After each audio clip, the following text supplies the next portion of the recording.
Bienvenidos a esta presentación. Vamos a ver análisis uni y bivariado con EpiInfo. Pues veamos hasta dónde hemos avanzado. En la semana 2 se ha procedido a la captura de información en la máscara de captura y se ha dado inicio al análisis univariado de los datos, realizando una caracterización del brote en tiempo, espacio y persona.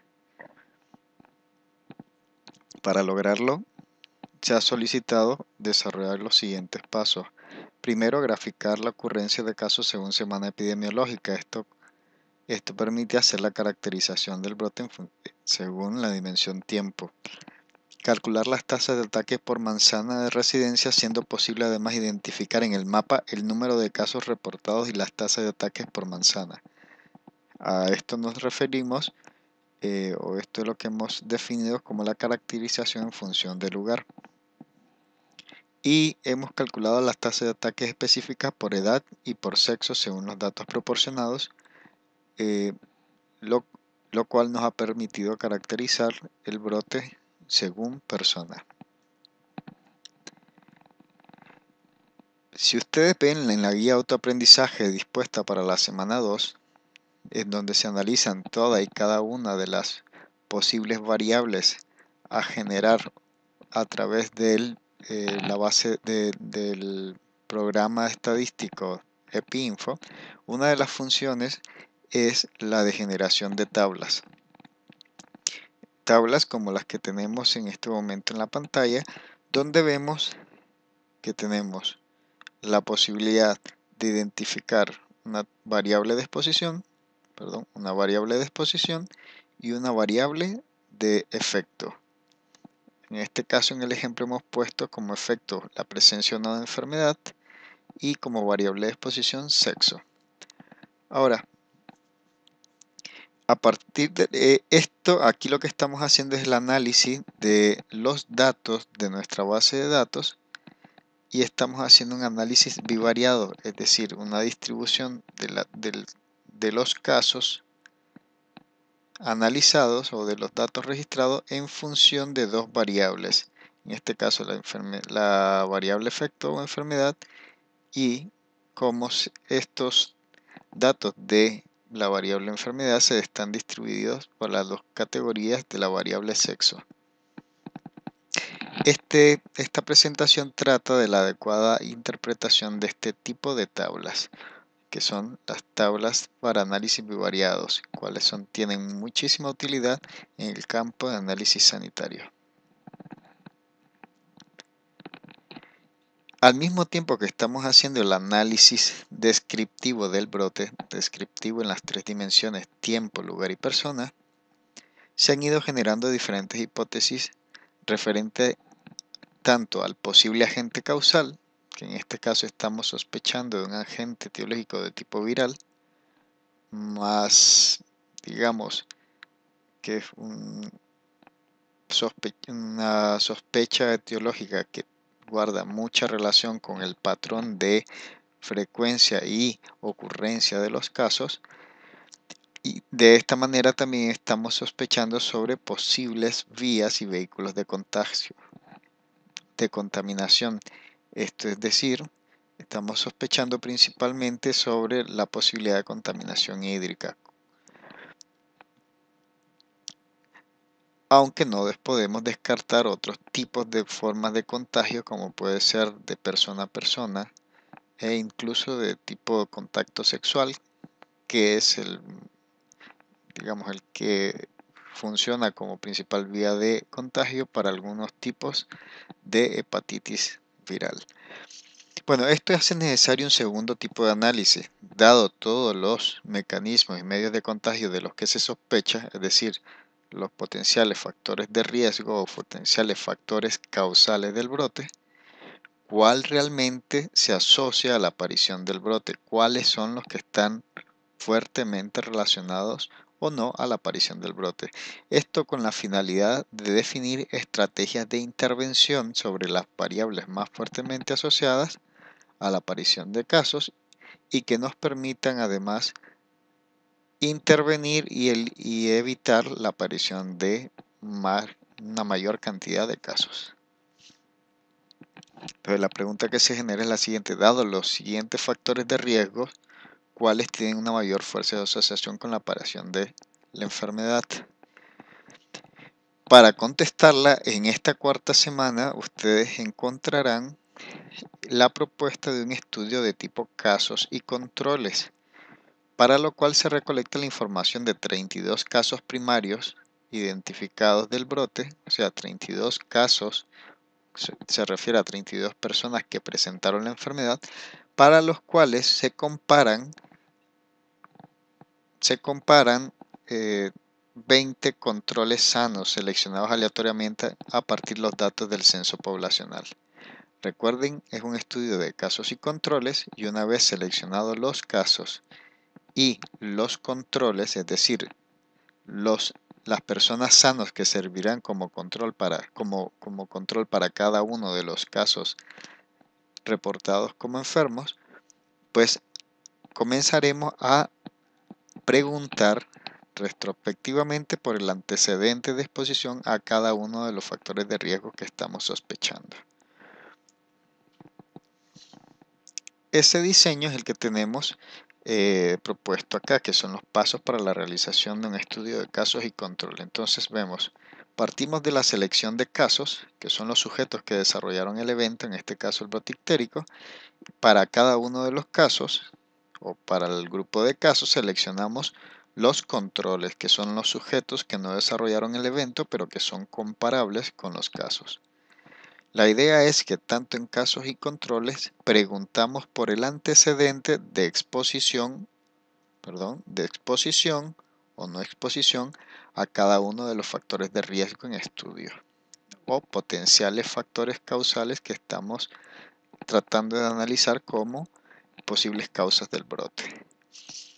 Esto nos permitirá generar una tabla de 2×2, donde para los casos y los controles tendremos una disposición de cantidades de casos que tienen el antecedente de exposición y a casos que no tienen el antecedente de exposición, así como de controles que tienen antecedente de exposición al factor de riesgo de estudio, como controles que no tienen antecedente de exposición al factor de estudio.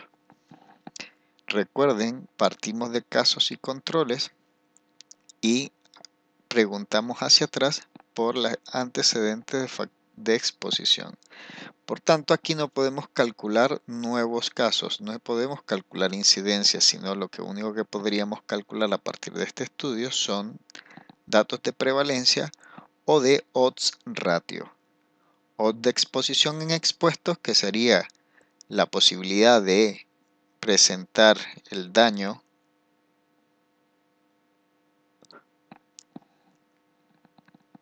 versus la posibilidad de no presentar el daño en los expuestos. O sea, la odds en expuestos sería A entre B. Y la odds en no expuestos, que sería la posibilidad de presentar el daño versus la posibilidad de no presentar el daño en los no expuestos. Es decir, la odds en no expuestos se calcularía como C entre T. Estas serían las odds, las medidas de frecuencia epidemiológica factibles a calcular a partir de este tipo de diseño. La medida epidemiológica de fuerza de asociación, por tanto, que podríamos calcular sería la razón de momios o razón de productos cruzados, que en este caso la podríamos calcular como A por D entre B por C. Recuerden que la razón de momio también lo podemos identificar como una razón donde en el numerador tenemos la odds en expuestos y en el denominador la odds de no expuesto. Entonces la razón de momio nos mide qué tanto mayor es la posibilidad de ser caso cuando cuentas la exposición con respecto a la posibilidad de ser caso cuando no cuentas con la exposición. O sea, cuántas veces es mayor la posibilidad de presentar daño o casos en los expuestos en relación a la posibilidad de presentarse casos en los no expuestos. Pues bien, interesan con este tipo de estudio dos cosas. Uno, calcular para cada una de las variables. En este caso proponemos muchas relacionadas a mecanismos de contagio hídrico, como prácticas como hervido del agua a beber, eh, pozos mal diseñados, no cubiertos, pozos con pared protectora interna, pozos con pretil. O sea, estamos sospechando de que las características de los pozos pueden estar relacionadas también a contagio a través de sus aguas. Y también ponemos algunas variables relacionadas al contacto directo con casos o de tipo relación sexual. Pues para cada una de estas variables de esos potencialmente explicativas del daño, en este caso del brote, interesa calcular la fuerza de asociación expresada como odds ratio o razón de momio, e interesa calcular también la medida de impacto potencial, es decir, en este caso expresada por la fracción etiológica de expuesto, cuya fórmula está en la parte inferior. Recuerden que las medidas de impacto potencial nos miden o nos expresan la cantidad de daño que podríamos prevenir si interviniéramos o modificáramos la variable analizada o el factor de riesgo analizado. Entonces, acá vienen las fórmulas tanto para calcular la razón de momio como la fracción etiológica en expuesto a partir de un estudio de casos y controles. Ahora recordemos lo siguiente. El estudio de casos y controles se corresponde, a una muestra representativa extraída de una población general. O sea, no estamos analizando ni todos los casos ni todos los controles, sino hemos generado un diseño que está trabajando con una pequeña muestra. Entonces, a partir de los resultados obtenidos en nuestro estudio de tipo muestral, la pregunta que se genera es la siguiente: ¿qué probabilidades existen de que los datos obtenidos en el estudio de casos y controles sean los que realmente se presentan en la población general de la cual se obtuvo la muestra? Es decir, ¿cuál es la probabilidad si mi estudio identifica que existe una relación fuerte entre alguno de los factores de riesgo con la aparición del brote? ¿Cuál es la posibilidad de que esa fuerza de asociación la encontremos también alta en la población de la cual se extrajo la muestra? Pues bien, para contestar esta pregunta tendremos que hacer uso de la estadística inferencial. Y para ello haremos utilización del test de la chi cuadrado para contestar esta pregunta. Veamos pues a través de un ejemplo cómo es que se realiza este tipo de análisis paso a paso. Me refiero a la aplicación del test de la chi cuadrado. Tenemos una propuesta de estudio, un estudio de una muestra de 450 personas en las cuales se desea estudiar si existe una asociación entre la obesidad y la diabetes mellitus. Es decir, si la obesidad, en qué medida la obesidad está relacionada como un factor explicativo de diabetes mellitus, siendo el daño analizado acá diabetes mellitus, o el efecto analizado. Se encontró que 250 personas eran obesas, es decir, el total de expuestos. Acuérdense, el factor de exposición aquí es obesidad. Mediante pruebas de laboratorio se detectó que del total de la muestra, 150 eran diabéticos, es decir, el total de casos, y de los 200 no obesos, 50 eran diabéticos y 150 ni eran obesos ni diabéticos. Transfiriendo estos datos a una tabla 2×2, encontraremos lo siguiente. Recuerden siempre las tablas 2×2, estructurarla de esta manera: el factor de riesgo en la parte izquierda con el factor de exposición o de interés en la parte superior y el de no exposición en la parte inferior. El daño o efecto estará encabezando las columnas, es decir, en la parte superior, y los casos deben de estar a la izquierda y los no casos en las columnas de la derecha. Pues bien, si esto lo seguimos, los análisis posteriores serán relativamente muy sencillos.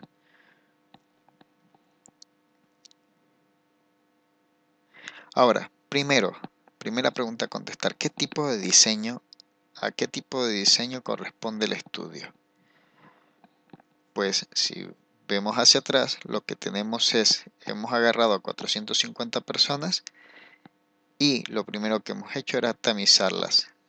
Y en función de las medidas atomprométricas, definir de esas 450 personas quiénes eran obesas y quiénes no obesas. En un segundo momento hemos aplicado un test de laboratorio para definir de este mismo grupo poblacional quiénes eran diabéticos y quiénes no eran diabéticos. Si ven, aquí no hay un seguimiento en el tiempo, sino una aplicación de test en una misma unidad de tiempo. Es decir, estamos ante un estudio de tipo transversal, tal como puede ser, por ejemplo, las encuestas de INEGI o de esa misma índole, ¿no? Por tanto, como no tenemos un estudio que dé seguimiento en el tiempo, es imposible calcular en este caso incidencia o determinar la velocidad de aparición de nuevos casos. Por tanto, la única medida de frecuencia que es susceptible de calcular en este tipo de estudio, como medida de frecuencia, odds, como medidas de asociación, la razón de momios, y como medida de fuerza de asociación, de impacto potencial, la fracción etiológica en expuesto. Entonces procedemos primero a calcular la odds en expuestos. 100 entre 150, que será la posibilidad en los expuestos de ser caso versus no ser caso, y 100 entre 150, y la odds en no expuestos, que es 50 entre 150. Recuérdense que la razón de momios se expresa como la odds de expuesto entre la odds en no expuesto. Es decir, cuál es la posibilidad de ser caso cuando no tienes exposición entre la posibilidad de ser caso cuando no cuentas con la exposición. Al resolver esta división encontramos como resultado 2. 2, que es lo mismo que tener 2 entre 1. La interpretación será la posibilidad de ser caso cuando tienes exposición es 2 veces superior a la posibilidad de ser caso cuando no cuentas con el antecedente de exposición. Es decir, nuestro estudio dice o nos confirma o permite concluir que la posibilidad de convertirse en diabético es 2 veces superior en los obesos que en los no obesos. A partir de este resultado podríamos calcular la fracción etiológica en expuesto a partir de la fórmula razón de momios menos 1 entre razón de momios, que nos da 0,5. Ahora, ¿qué quiere decir este 0,5?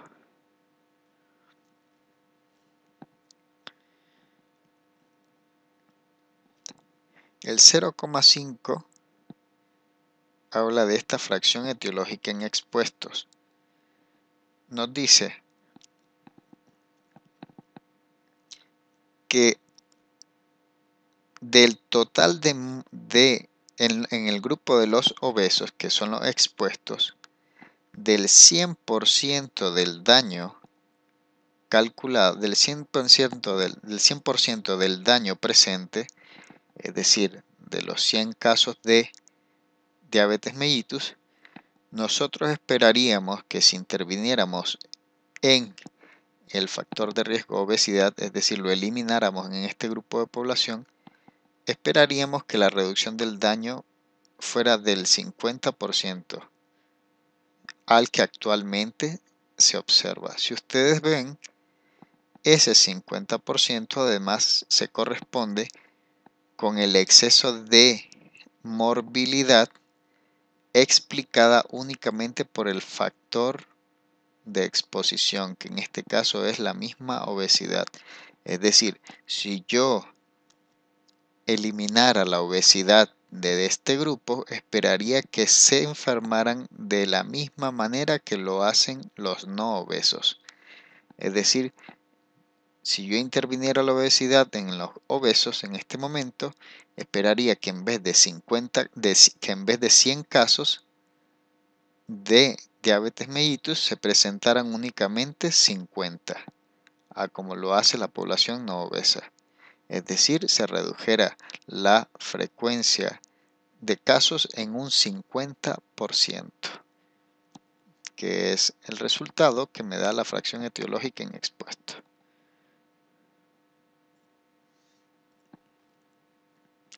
Bueno, la pregunta que nace ahora es lo siguiente. Está bien, estos son los resultados que obtengo a partir del análisis de tipo casos y controles, que es un diseño que se desarrolla a partir de un pequeño análisis muestral. ¿Qué probabilidad existe de que estos resultados obtenidos en la muestra, es decir, que confirman la existencia de asociación entre obesidad y diabetes mellitus, los encontremos además en la población general de la cual extrajimos la muestra? O sea, necesitamos hacer inferencia y para ello, cuando estamos trabajando con tablas 2×2, tendremos que utilizar el test de chi cuadrado. Se proponen 4 pasos para el desarrollo del test de chi cuadrado. El primero es construyamos la hipótesis de investigación. Y en este caso son 2 hipótesis, una hipótesis nula y una alternativa. La hipótesis nula plantea siempre igualdad, es decir, no existe evidencia de asociación. Entonces, ¿de qué forma lo podemos expresar? La posibilidad de diabetes mellitus es igual tanto en personas obesas como no es obesa. O lo que es lo mismo decir, la razón de momios es igual a 1. La hipótesis alternativa será la negación de la hipótesis nula. Por tanto, la hipótesis alternativa nos plantea la razón de momios es diferente a 1, o es decir, la posibilidad de diabetes mellitus es diferente entre personas obesas y no obesas. Una vez planteada la hipótesis nula y alternativa, el segundo paso será calcular la distribución de casos esperados en una tabla 2×2. Veamos a qué nos referimos con esto. Para calcular la distribución de casos esperados en una tabla 2×2, hacemos uso de la fórmula que tenemos en la parte superior. Veamos cómo es que lo hacemos. Datos observados se refiere a los que encontramos en el estudio. Datos esperados es si la hipótesis nula fuera cierta, es decir, no existe asociación entre el factor de riesgo en estudio con la ocurrencia de casos, entonces, ¿cuál es la distribución de datos que yo esperaría al interior de la tabla? A eso se refiere con datos esperados. Datos esperados si H0, o sea, hipótesis nula, fuera cierta. ¿Cómo hacemos este cálculo de los valores a lo interno de la tabla? Pues bien, si queremos calcular los valores para la primera celda, la que estoy identificando en este momento, hacemos lo siguiente. Nos vamos a la tabla de datos observados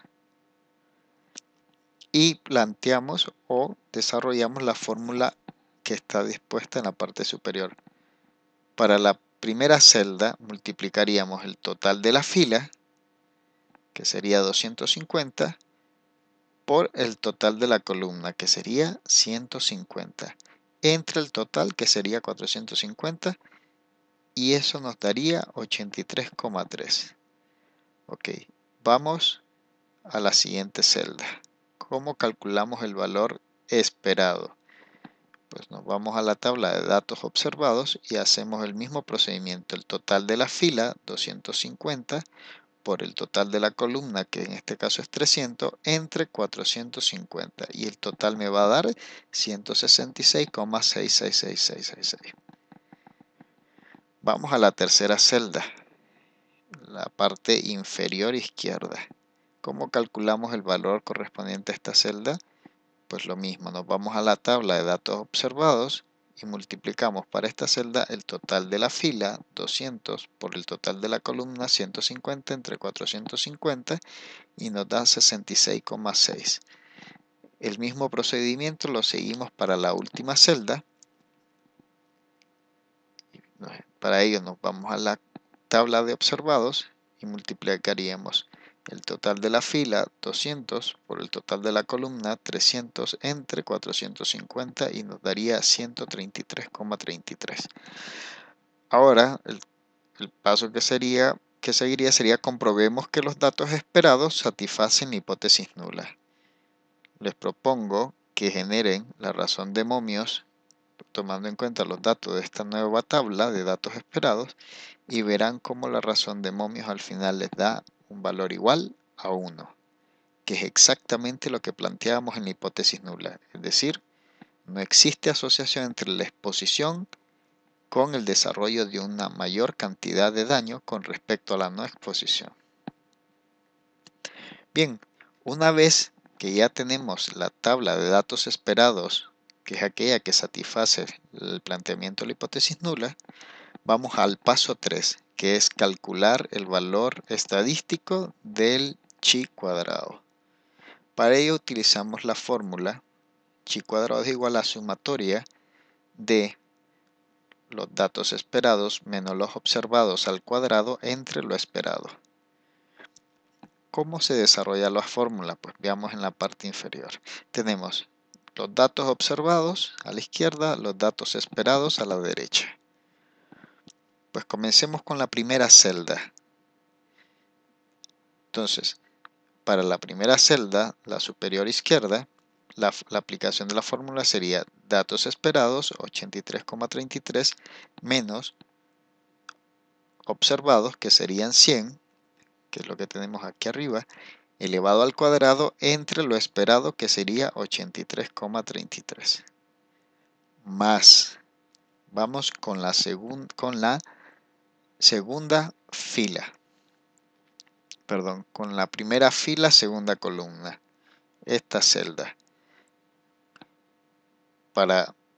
Entonces, aquí sería sumarle los casos esperados, que serían 166,66 menos lo observado, que es 150, entre lo esperado, que serían 166,666667. Así sumaríamos también el mismo producto, el mismo resultado para la celda número 3, que sería la de la primera columna, segunda fila, donde el valor esperado sería 66,66, el observado 50, al cuadrado entre el esperado. Y lo mismo para la última celda. Valor esperado menos el observado al cuadrado entre el valor esperado. Al resolver la totalidad de la fórmula, nos da que el chi cuadrado vale 16,7. Pues bien, ya tenemos el valor de nuestro estadístico, 16,7. Ahora, ¿cómo lo interpretamos? Para ello es necesario tener en cuenta lo siguiente. Uno, lo que hemos generado en esta comprobación de casos, vemos, por ejemplo, el valor de la odds de, en este caso, 11.111 para los expuestos y los no expuestos, es uno de los posibles valores compatibles con la hipótesis nula, es decir, con que no existe asociación entre la exposición y el evento. Pero a lo que me refiero acá es que no es el único valor que puede satisfacer hipótesis nula. Hay muchos otros valores que pueden satisfacer también este planteamiento de hipótesis nula, como por ejemplo que la odds en expuestos fuera de 3 y la odds en los no expuestos también fuera de 3. Otro es que el valor de odds en expuesta fuera de 100 y en la valor de los no expuestos de la odds también fuera de 100. En todos estos ejemplos, la dimensión de la odds en expuesto y la odds en no expuesto es exactamente la misma, nada más que algunos de estos valores son más probables que se den en la población general que otros, que es el planteamiento de este análisis de probabilidad. Ahora, si bien todos esos valores son probables, habrán algunos que son menos probables que otros. Si vemos y analizamos esta curva como la total de las probabilidades de ocurrencia de situaciones que cumplen con el criterio o el supuesto de la hipótesis nula, veríamos que algunos de esos posibles valores son muy probables y otros son muy poco probables. Entonces, cuando estamos trabajando con tablas 2×2 con un grado de libertad, nosotros definimos en los estudios muchas veces de que no nos arriesgaremos con valores tan poco probables como aquellos menores a un 5% de probabilidad de pertenecer a una curva de distribución que satisface la hipótesis nula. Y ese 0.5% del área debajo de la curva, que es este cachito que está aquí, se corresponde además con un área de corte para los valores de chi igual al 3,84. Es decir, el punto de corte 3,84 es aquel punto de corte que me deja el 5% del área debajo de la curva a la derecha del mismo punto de corte. Vean que acá está 0 y aquí 3,84 y el valor de nuestro estadístico chi cuadrado fue de 16,7. ¿Qué es lo que quiere decir esto? Si bien nuestros resultados es probable que pertenezcan a una distribución de valores perteneciente a una hipótesis nula, es decir, que provengan de una población donde no exista asociación entre el factor de riesgo y el daño en estudio, la probabilidad de que nuestros datos provengan de una población que satisface el planteamiento de la hipótesis nula es muy poco probable. ¿Qué tanto poco probable? Pues yo digo, como está a la derecha del punto de corte 0,05, que la probabilidad de que nuestros resultados provengan de una población que satisface el planteamiento de la hipótesis nula tiene una probabilidad de ser menor de 0,05, lo cual en estadística se expresa como P menor de 0,05. Si cae nuestro valor de chi cuadrado en la región de rechazo, que es esta que está a la derecha del 3,84, rechazo hipótesis nula y acepto hipótesis alternativa, que es lo que estoy planteando acá.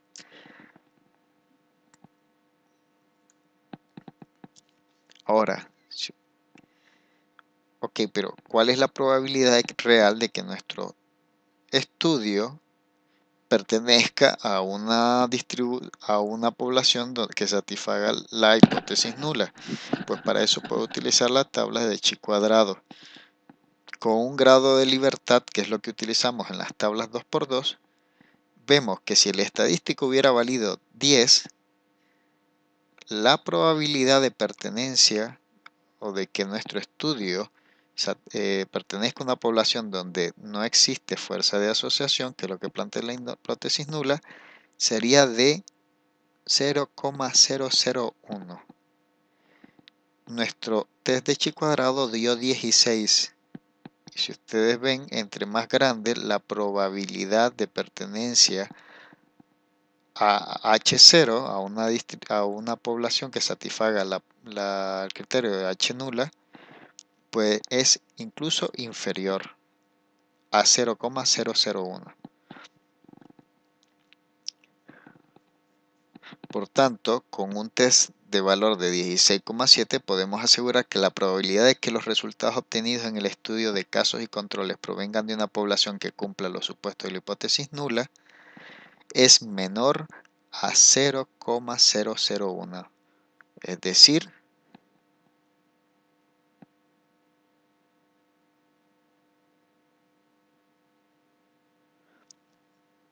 si yo repitiera este estudio 1000 veces, solamente esperaría que solamente en uno de estos 1000 estudios realmente estuviera valores compatibles con la hipótesis nula. O sea, es muy poco probable que este estudio provenga de una población donde realmente el factor de riesgo no esté relacionado con una mayor ocurrencia de casos. Entonces rechazamos la hipótesis nula, aceptamos la hipótesis alternativa. Normalmente las decisiones las tomamos en función de los puntos de corte establecidos. En estadística es muy habitual utilizar como punto de corte el P0,05, es decir, aquel punto de corte que me deja a la derecha un 5% del área de casos, un 5% de la probabilidad de casos debajo de la curva. Interpretación de los datos. Entonces, hemos rechazado la hipótesis nula, ¿no? Entonces, la interpretación será: las personas obesas tienen 2 veces más posibilidad de presentar diabetes mellitus que las personas no obesas en este estudio, siendo estos datos estadísticamente significativos. Entre paréntesis, P menor de 0,05. ¿Qué es lo que quiero dar a entender con esto al lector? De que el test de chi cuadrado me dice que la posibilidad de que el estudio provenga de una población donde el factor de riesgo no está relacionado a la ocurrencia de casos, la probabilidad es de menos del 5%. Por tanto, la probabilidad es tan chica que no me arriesgo a afirmar eso. Por tanto, digo que no hay evidencia para rechazar de que realmente mi factor de riesgo está relacionado al daño en la población general. Aquí mucho cuidado, chicos y chicas, por favor. Vean que yo les he insistido en la configuración de la tabla cuadricelular de 2×2. Enfermedad, casos a la izquierda, no casos a la derecha. Y en exposición, la exposición arriba y no exposición abajo. Siempre estamos hablando de variables dicotómicas o con 2 dimensiones. Ahora, EpiInfo hace lo siguiente. Colocará arriba, en la parte superior, aquella categoría de la variable que tenga asignado el valor inferior. Es decir, si yo tengo la variable sexo, si yo he asignado para mujer el número 1 y para varón el número 2, mujer estará en la parte superior y varón en la parte inferior. O sea, siempre respeta el orden numérico asignado, pero igual lo hará para la enfermedad o para la variable daño. Si yo he asignado a sano como 0 y enfermo como 1, sano estará en la parte izquierda y enfermo estará a la derecha, en la columna de la derecha. Por tanto, siempre es necesario tener en cuenta cómo codifiqué una variable para tratar de analizar cómo es que están distribuidos los valores de esas variables en la tabla cuadricelular. Por favor, entonces, el análisis de los datos y de la razón de momio debe de tomar en cuenta también la codificación que ustedes han generado, la codificación numérica que ustedes han generado para cada una de las variables analizadas, tanto la de exposición como la de daño. Este procedimiento de análisis de cálculo del test de chi cuadrado se debe repetir para cada una de las variables o de los factores de riesgo en estudio. Las recomendaciones de intervención deberán estar orientadas a aquellas variables, uno, que presentan mayor fuerza de asociación, que presentan mayor impacto potencial, es decir, cuya intervención me genera mayor beneficio en salud, y aquellas que tengan los 2 criterios anteriores más significancia estadística, es decir, un chi, en este caso, mayor de 3,84, que es el punto de corte correspondiente a la P 0,05 y o una P asignada al test de Chicago dado calculado menor de 0,05. Aquellas variables que cumplan estos tres elementos que cumplan con estos tres elementos de juicio serán los que yo priorice para intervenir, porque serán aquellas que se asocien más fuertemente al daño, que presenten mayor beneficios, es decir, eviten una mayor cantidad de daño cuando son intervenidas y además tienen una mayor posibilidad de encontrarse asociadas de forma causal al evento en la población general. Pues bien, hasta aquí la presentación sobre el análisis bivariado haciendo uso del programa estadístico EpiInfo y el razonamiento lógico que se hace en un estudio de casos y controles, que es la tarea que ustedes tendrán que generar esta próxima semana. Por favor, cualquier duda o comentarios, hacerlos a través del correo electrónico que ustedes tienen ya identificado como el de sus tutores correspondientes. Hasta entonces.